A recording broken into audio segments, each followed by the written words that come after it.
c'est un acte manqué pour les victimes de viol. Qu'allez-vous faire de ces millions de femmes?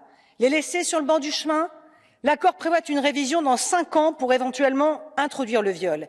Ça ne vous met pas mal à l'aise? 100 000 femmes victimes de viol chaque année dans l'Union européenne, 10 femmes chaque heure en France victimes de viol ou de tentatives de viol.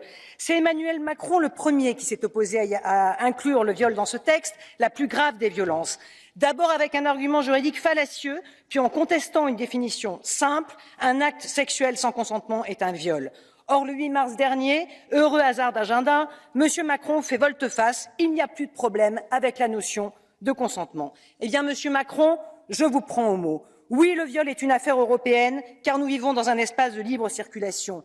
Oui, ce qui est considéré comme un viol en Belgique ou en Espagne doit l'être aussi en France ou en Pologne avec des sanctions harmonisées, pour mieux protéger les victimes, quel que soit le pays où elles se trouvent, pour lutter contre l'impunité des auteurs, quel que soit l'État dans lequel ils sévissent.